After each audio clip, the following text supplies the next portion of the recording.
Selamat siang Ibu, selamat siang. Perkenalkan saya Siti Sundari, Pak Asep Kedokter yang sedang berjaga di stasiun radiologi hari ini. Ada yang bisa saya bantu? Ini saya dapat rujukan dari radiologi, saya merasa sakit gigi di bagian sebelah belakang di bawah. Ya. Supaya di ini aja, di ronsen. Oh, di ronsen ya Ibu ya. Dengan Ibu siapa Ibu? Ibu Anil Senaya. Iya, alamat di mana? Jalan Sekolah. Tanggal lahir Ibu? 5 April 1990. Jadi dari surat tujuannya sudah sesuai dia datanya. Ibu Ani ingin dilakukan pengambilan foto ronsen gigi kiri bawah belakang Ibu ya. Betul. Di sini ingin diambil foto ronsen periapika. Nah, jadi di sini sebelumnya saya menjelaskan terlebih dahulu ya Bu ya prosedurnya. Jadi sebelum pengambilan foto itu, aksesoris yang ada yang dipakai oleh Ibu itu harus dilepas terlebih dahulu. Baik cincin, kalung ataupun anting, dan juga jam tangan juga harap dilepas ya Ibu ya. Dan juga untuk handphone boleh disimpan dulu di tasnya dan nanti dititipkan, tidak boleh ikut ke dalam ruangan Ibu ya. Nah, setelah itu juga sebelumnya apa pernah dilakukan foto ronsen juga Ibu? Belum pernah ya, jadi ini pertama kali. Nah, nanti pada saat pengambilan foto ronsen Ibu nanti akan menggunakan alat pelindung diri ya, apron untuk radiasinya. Nah, kemudian juga pada saat pengambilan foto ronsen kan nanti akan ada film dengan alatnya untuk membantu pengambilan film di mulut Ibu. Nah, mungkin efeknya akan agak tidak nyaman, kemudian mual dan juga pusing. Nah, kalau misalkan untuk mual sendiri, Ibu boleh tarik nafas, relax aja, dan juga tarik nafasnya harus dari hidung ya, jangan dari mulut biar tidak tambah mual.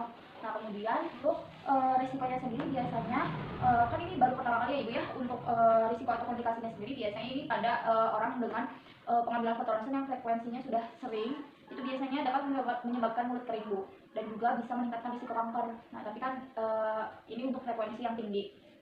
Tapi hal ini juga sebenarnya bisa diatasi dengan Ibu banyak makan konsumsi antioksidan seperti sayur dan buah, dan juga yang kaya protein seperti itu Bu. Iya.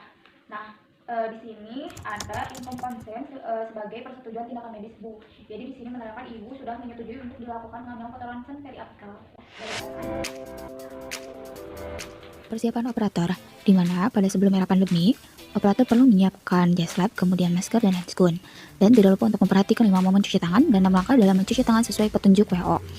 Sedangkan selama masa era pandemi, perlu dilakukan regulasi dalam penggunaan alat pelindung diri, di mana untuk pengambilan gambar intraoral, operator perlu menyiapkan pelindung mata dan juga face shield, masker, sarung tangan bedah, kemudian penutup kepala, coverall, dan boots. Sedangkan untuk pengambilan gambar ekstraoral itu dibutuhkan pelindung mata, masker, bedah, sarung tangan, penutup, dan gaun. Dan tidak lupa untuk memperhatikan 5 momen cuci tangan dan 6 langkah dalam mencuci tangan sesuai WHO. Kemudian masuk ke dalam persiapan pasien atau kontrol pasien, di mana persiapan ini diawali dengan pemeriksaan suhu tubuh pasien, kemudian pengisian kuesioner COVID-19 bagi pasien, kemudian sebelum memasuki ruangan, pasien mencuci tangan dengan sabun atau hand sanitizer, dan baru melakukan penggunaan obat kumur antimikrobial sebelum pengambilan radiografi dengan menggunakan obat kumur mengandung povidone 1% atau H2O2 1% selama 15 hingga 30 detik. Kemudian masuk ke dalam persiapan daerah kerja dan persiapan pasien. Nah, di mana pada prosedur ini yang pertama dilakukan adalah mempersiapkan pasien untuk duduk tegak sehingga okusal dapat segi dengan lantai. Nah, kemudian jangan lupa untuk memasangkan apron kepada pasien sebagai pelindung diri. Dalam prosedur pengambilan gambar radiografi periapika paralel. Nah, di mana hal yang perlu dipersiapkan adalah yang pertama ring holder, di mana pada ring holder ini film diletakkan pada holder dan bagian sensitif diletakkan di arah fasial. Kemudian karena di sini akan melakukan pengambilan pada gigi posterior, maka posisi film horizontal. Kemudian film yang terletak pada holder diposisikan sejajar dengan sumbu panjang gigi dan ditempatkan di titik terdalam pada rongga mulut. Di mana untuk mandibular sendiri batas interior dari film terletak di titik terdalam dari dasar mulut. Kemudian pasien diinstruksikan untuk menggigit holder pada blok gigitan dan posisikan tabung sinar X secara horizontal dan tegak lurus terhadap sumbu panjang gigi dan ujung tabung berada pada ring holder. Kemudian instruksikan pasien untuk tetap rileks dan memandang pada satu titik di depan agar pengambilan gambar dapat dilakukan dengan baik. Dan untuk tidak bergerak sampai penyinaran selesai dilakukan. Kemudian baru operator keluar ruangan untuk melakukan penyinaran. Kemudian masuk ke dalam tahap film processing. Tahap film processing ini biasanya kita lakukan di ruangan khusus tanpa ada cahaya. Nah, biasanya cahayanya sendiri berasal dari safe light. Selain itu yang perlu diperhatikan adalah bagaimana cara memegang dari film dan membuka bungkus film.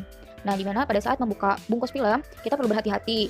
Nah, untuk memegangnya sendiri, kita hanya perlu memegang bagian tepi dari filmnya saja. Dan dianjurkan untuk tidak memegang bagian dalam dari film, untuk menghindari dari jari yang akan menempel pada film. Yang kita masuk ke dalam tahap developing.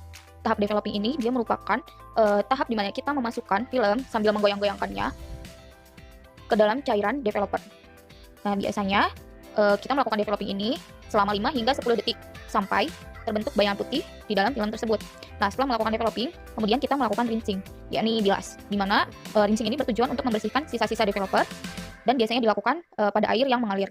Nah, kemudian selanjutnya adalah kita melakukan fixing.